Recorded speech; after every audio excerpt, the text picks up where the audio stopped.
안녕하십니까, 박성호입니다. 미 동부 해안 지역의 특수작전기 EC-130J 커맨더 솔로가 비행하고 있습니다.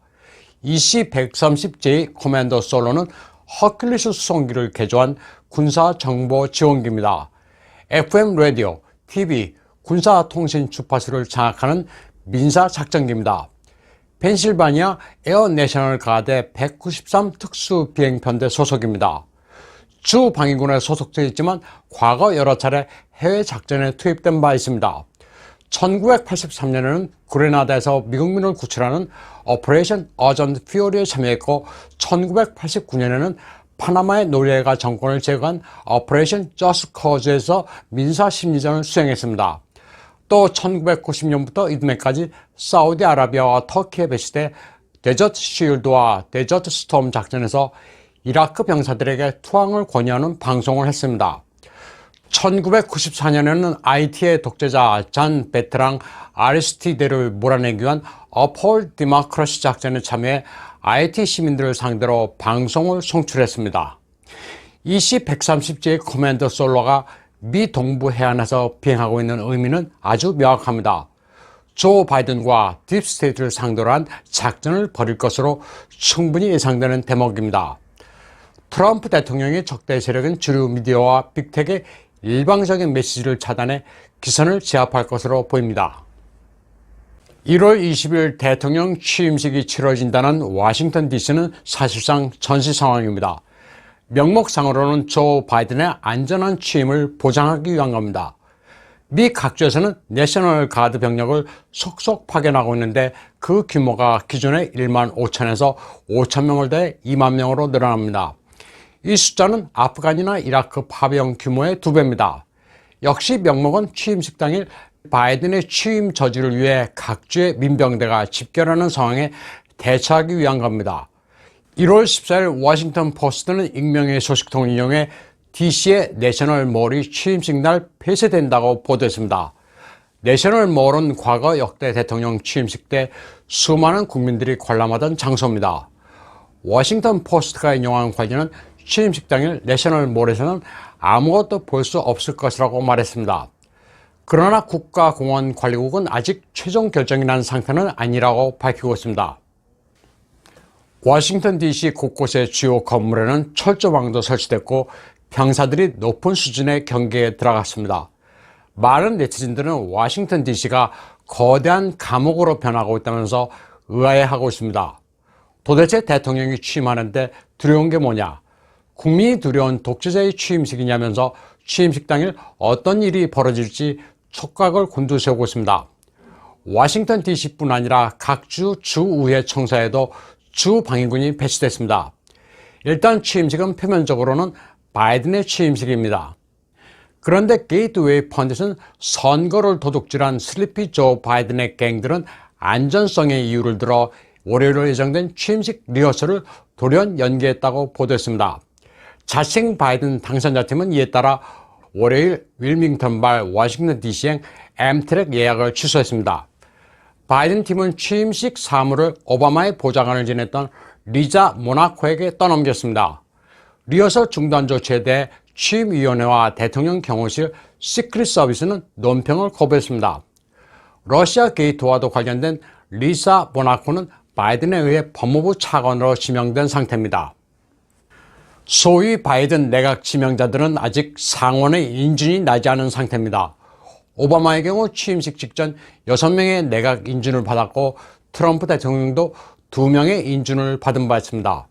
1월 20일이 바이든의 취임식이 될지 아니면 정반대 상황이 벌어질지는 예측할 수 없습니다.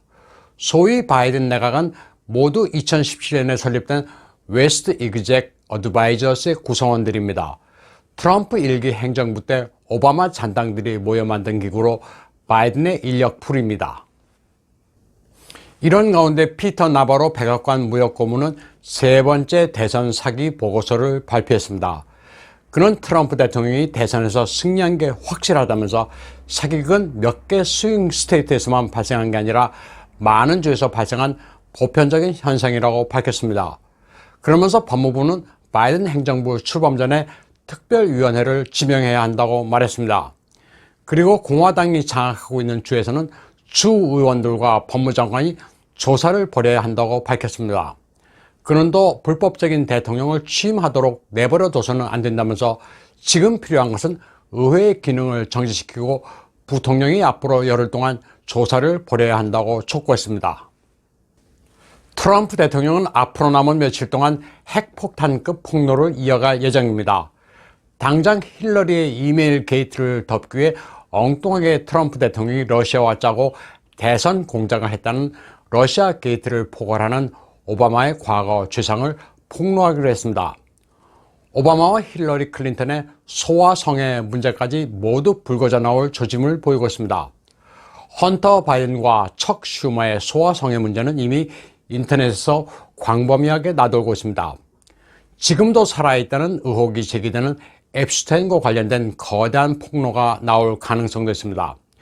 소아 성애 문제는 미국 내에서 발생하는 엄청난 수의 어린이 인신매매 사건과도 뗄래야 뗄 수 없는 관계가 있습니다. 트럼프 대통령은 대규모의 사면 카드도 고려하기 시작했습니다. 이와 관련해 가장 주목받는 이는 위키릭스의 창시자 줄리언 어산지입니다. 오사마 빈 라덴과 9.11 테러 사건 등 가장 역사적인 사건들의 배후가 드러날 가능성이 매우 높습니다.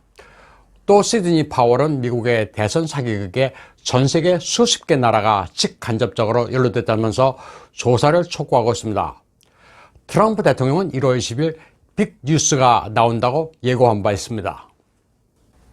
트럼프 대통령은 법과 질서를 강조하고 있습니다.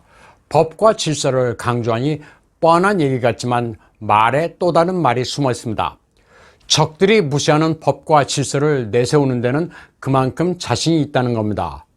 캐피털 힐에 난입한 폭도들이 트럼프 지지자를 가장한 안티파 멤버라는 사실이 드러나면서 민심이 급속도로 트럼프 편으로 쏠리고 있습니다. 바이든의 취임을 저지하겠다고 결의한 민병 조직의 시위가 법질서 파괴 행위로 왜곡될 가능성을 트럼프 대통령은 극도로 경계하고 있습니다. 1월 20일까지 명분을 최대한 쌓으면서 군사계엄 카드를 손에 쥐고 있습니다. 미국 대통령의 권한은 내치에 있어서는 견제를 많이 받지만 전쟁이나 외교 같은 대외적 사안에서는 아주 막강합니다. 미 국무부는 이란에 대해 아주 강한 경고를 하고 있습니다. 일촉즉발의 국제정세를 이유로 비상사태를 선포해 군을 움직이는 데는 사실 별 지장이 없습니다. 시드니 파월이 군사재판소의 재판관이 될 것이라는 루머도 나돌고 있습니다. 사실 확인은 되지 않지만 트럼프의 비밀 군단으로 전해지고 있는 QAnon에서는 보이지 않게 미 전역에서 거대한 변화가 발생하고 있다는 메시지를 유포하고 있습니다.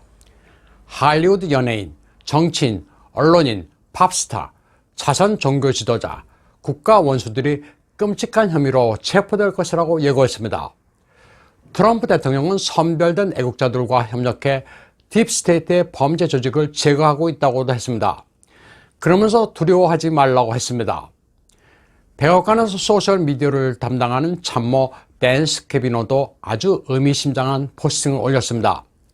이제 게임의 막이 올랐다는 암호 같은 사진으로 뭔가 메시지를 전달하고 있습니다.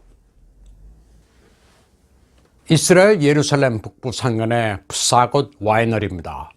팔레스타인 지역을 유태인이 점령한 웨스트뱅크의 산에 있는 와이너리입니다. 프사곶은 히브리어로 힐탑이란 의미입니다. 2020년 11월 폼페오 국무장관이 이스라엘을 방문했을 때 프사곶 와이너리는 이스라엘에 대한 미국의 관심에 감사한다는 의미로 이 와이너리의 레드 와인을 폼페오 와인이라고 명명했습니다. 폼페오 방문 하루 전 이 와이너리에서는 이스라엘과 성조기 그리고 꽃으로 폼페오 와인을 세팅해 화제가 됐었습니다. 그런데 1월 15일 폼페오 국무장관이 갑자기 트위터에 이 와인을 포스팅했습니다. 히브리어로 건배를 의미하는 라하임을 사용해 폼페오 와인으로 건배하자는 문구를 달았습니다. 폼페오 국무장관이 갑자기 자기 이름을 딴 레드 와인을 포스팅하자 여러 추측들이 쏟아지고 있습니다. 트럼프 지지자들 사이에서 유포되고 있는 소셜미디어 포스팅의 레드 라인이 레드 와인과 라임이 같기 때문입니다. 트럼프 대통령의 트위터가 차단된 게 레드 라인의 1단계, 통신망 먹통이 2단계, 시민들의 항의 진압 명분으로 포장된 해병 병역 등 군사력 이동이 4단계로 되어 있습니다. 이대로라면 워싱턴 DC에 집중시킨 군 병력은 트럼프를 지지하는 민병들을 억누르기 위한 목적이 아닙니다. 현재는 레드라인 6단계로 표시되어 있습니다. 국방장관 대행 크리스 밀러가 직접 지휘한다는 의미입니다. 실제로 크리스 밀러는 워싱턴 DC에 배치된 병력을 시찰하기도 했습니다. 물론 확인되고 있지는 않지만 미국에 유포되고 있는 설들은 아주 충격적입니다. 1월 21일 전후에 계엄령 상태로 진입한 뒤 플린 장군이 군을 지휘하면서 미국을 일시적으로 관리한 뒤 3월에 정식으로 트럼프 대통령이 취임한다는 시나리오입니다. 물론 이는 지금 놔두는 가설입니다. 어떻게 될지는 역시 지켜봐야 합니다. 오늘 방송은 여기까지 하겠습니다. 시청해주신 여러분 감사합니다.